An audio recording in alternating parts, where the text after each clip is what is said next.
Welcome to ESP number 2. Hello again, extra special people. As you can see, two balls, one for soccer, one for football. And we cover both. Actually, it's one and the same thing. We all know that. What are we going to talk about mostly? We're going to talk about transfer news. That's what we're all about for now, especially as there's not a lot of football going on. A few pre-season friendlies. We'll talk about them as and when they come up. I'll tell you what, there's a quiz question this time. It comes from this book. Actually, I'm going to throw in a few quiz questions from this book. The Book of Football Records by Rothman's Jack Rowling. It's a bit of an old book, so please forgive me that. So the question revolves around the following. Which clubs have achieved the highest attendances in all the divisions? That includes Division 3, North and South. So we're going back in time a bit. I'm not going to do the Premier League. If you know... Well, we obviously know Manchester United got the highest attendance. I'm not too sure which game, because it's not in the book, because the book was written around about 1998. So since then, Manchester United have smashed the record for the highest attendance in the Premier League. So we're going to skip that one. But who's got the record attendance in all the other divisions? So that's Division 1, Division 2, Division 3, Division 3 South, Division 3 North, and the 4th Division. I will tell you at the end of this vlog. But first of all, other news to catch up on. I'm also going to let you know a bit of betting news. I think I'll do that first of all, and then I'm going to run through all the transfers going on. Well, the betting news is the following: that I'm betting on the J League at the moment, for what it's worth. It's not been worth a lot because I haven't actually put any money on as of yet, but I have done now. We're talking like £1 a bet, so you know I'm not going to be losing. Hopefully, I'm not going to be losing huge amounts of money here. But what I've done is I'll show you my kind of coupon that I made up. Can you see that? I don't know if you can see it very well. Anyway, that was a quick sneak preview of what I'm about to tell you, which is I've bet on a lot of draws this time. No away wins whatsoever. The games are being played 10 a.m. Saturday. That's like now for many of us, like for me now. Saturday the 4th of August. Urawa Reds against FC Tokyo. I've put £1 on a home win there. You only get even money though. For Gauta Sendai against Yokohama F Marinos, I put down a draw, so you get £2.30 for a £1 stake. You get a fiver if you back a draw. Albirex Niigata against Kashiwa Reysol. Kashiwa Reysol got a new signing. I think might unsettle them a little bit. Brazilian guy who's a bit of a jinx, so I'm told. Jubilo Iwata against Kawasaki Frontale, a draw.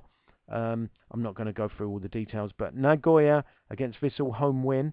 Could be a tough game that though. Could be a draw. Gamba Osaka against Omiya Ardija, another draw. Cerezo Osaka against Consadole Sapporo, home win. Sapporo hopeless, but they won the other day against Nagoya Grampus. Both Osaka teams desperately need wins, both in the relegation zone, as is Consadole Sapporo. Sanfrecce Hiroshima, they're top of the league against Shimizu S-Pulse. No surprises, have gone for a home win. And Sagan Tosu against Kashima Antlers have gone for a draw in that game. So we'll see how that pans out. I've been getting, out of the 9 games, I've got 5 out of 9 both times. So that's enough to get a small profit if you don't. But my advice is don't bet too much. Right, now on to the more interesting stuff, the transfer news. Right, the most recent transfer that I know of that's gone through is Benik Afobe of Arsenal has joined Bolton Wanderers on loan. Benik Afobe is only 19 years of age. He's been loaned out before. He needs a lot more experience before he can ever make the grade or hope to make the grade at Arsenal. I think he's quite a long way off doing that. And my prediction is, unfortunately, I don't think Afobe is going to be quite good enough for Arsenal. But he'll probably enjoy himself at Bolton on loan, as did Ryo Miyaichi last season. Daniel Agger, a lot of talk about him joining possibly Manchester City or Barcelona. He's been absent from the recent match that Liverpool played in the Europa League qualifying round. He didn't play in that. He's often been injured, and so a lot of people are saying get rid. But then a lot of people are saying that he should stay at Liverpool and pay back his dues. I'm not too sure how I stand on that one. He is a good defender when he is fit. Perhaps Liverpool should try and keep hold of him a bit longer. He's been there a while, obviously, and had just so many injuries. Another player a lot of people think this particular team should get rid of is Joey Barton of QPR. Fleetwood Town were supposed to be taking him on loan, and that way his suspension would be served a lot quicker, but Joey Barton's denying that, which is interesting. Who knows what's going to happen to Joey Barton? I think it's a great waste of talent if he doesn't play for someone. I know I know everyone's going to disagree with me on that because of his off-the-field mistakes, let's say. But I think I still believe, I don't know why, I still believe that he can be reformed eventually, and I am crazy, I admit. I think he can be reformed, and I think one day, well, I think he's leaving it a bit late now, but I really had big expectations for Joey Barton, so I hope he can turn it around, I really do. Alberto Aquilani, meanwhile, couldn't turn it around at Liverpool. He's off to Fiorentina, which is good news really for Liverpool, because he wasn't really getting in many games there, and not a success at all. So the fact that Liverpool brought in some money from Fiorentina, it's really good news for Liverpool, and hopefully Liverpool fans will be thinking that money will be spent on bringing in new players. For instance, Joe Allen of Swansea. That deal should happen in the not too distant future, you would imagine. Dixon Etuhu, obviously that's gonna drag for a while though. Dixon Etuhu, meanwhile, that's not dragged. He's now a Blackburn Rovers player. He's moved on from Fulham. I think that's a very good signing for Blackburn. They've been very busy on the transfer front. Not sure all their signings are going to gel, particularly the foreign imports, but Dixon Etuhu's a strong player, particularly in the Championship. So I'm expecting him to make a really big difference to their midfield. Christophe Berra, meanwhile, is up for grabs. He's got a year left on his current deal at Wolves. Where he's going to go, this defender, we don't know. He was signed for £2.3 million from Hearts a few years ago. He's now 27. Perhaps he will find a Premier League club, or who knows? Perhaps Blackburn might want him if they want to keep buying players, and they haven't finished buying just yet. Ashley Cole, meanwhile, while we're talking of defenders, he's been linked with a move to Paris Saint-Germain from Chelsea to team up with his old boss Carlo Ancelotti. Could that happen? Possibly. It wouldn't surprise me. Obviously, Paris Saint-Germain have a lot of money at their disposal at the moment, and Ashley Cole wants a lot of money, not for the first time in his career. And whether he's going to get it at Chelsea, of course they can pay it, but do they want to? Given his age, he's not going to get any better now. He's obviously rated as, some people say, the best left-back in the world. Not sure if I agree with that, but he is very good. And yeah, I can see him possibly moving to Paris Saint-Germain.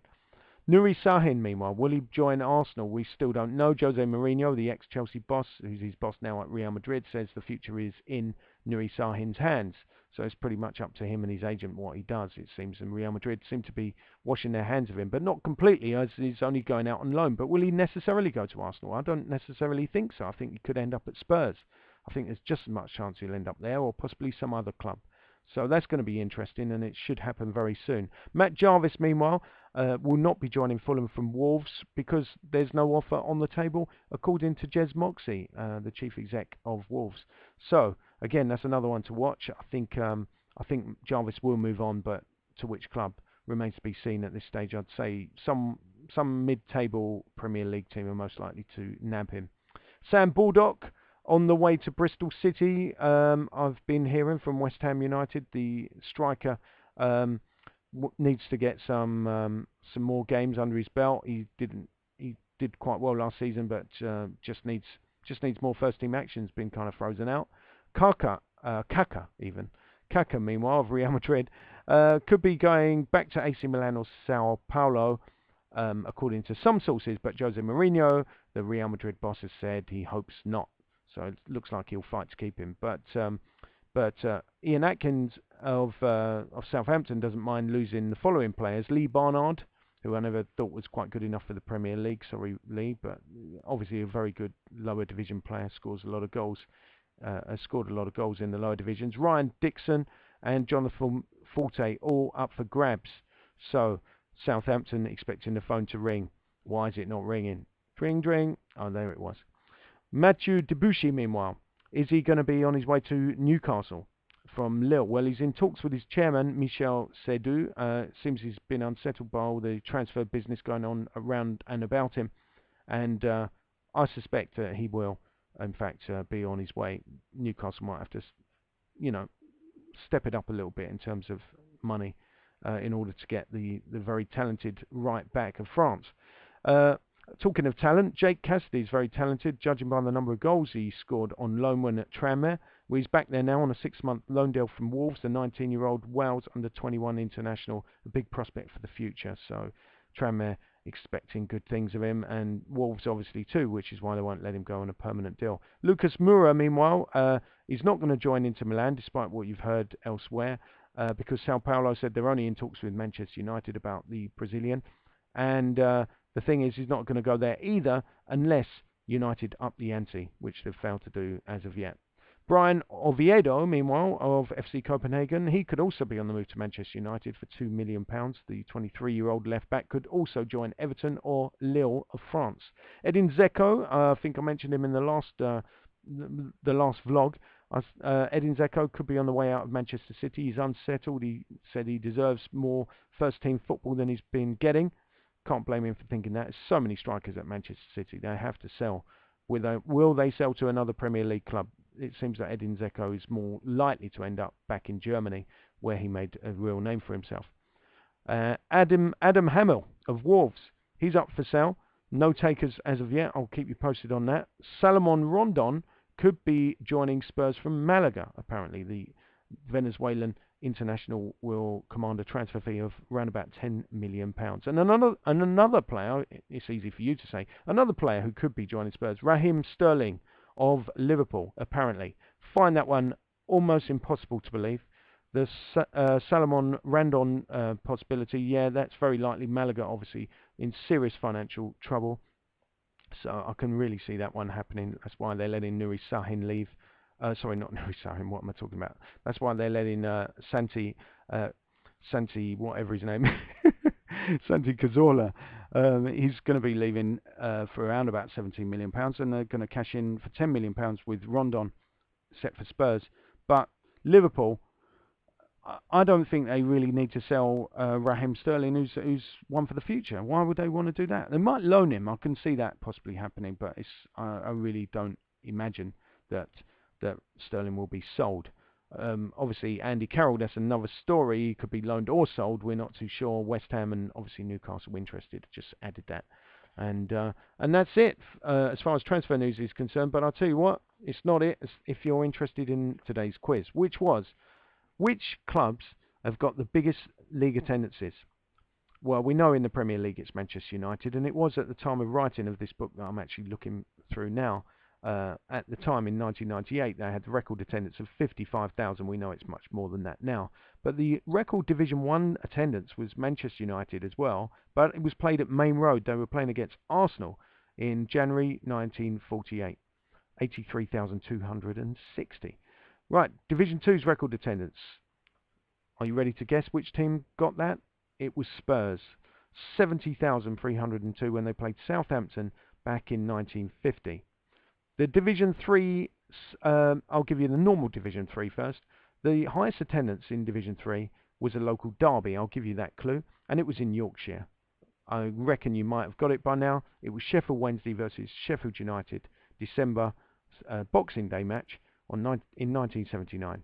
And the biggest attendance in Division 3 South was in Wales. That's your clue. Cardiff City versus Bristol City. That was April 1947. And the biggest one in Division 3 North was Hull City against Rotherham. Didn't give me much of a clue there. Couldn't think of one.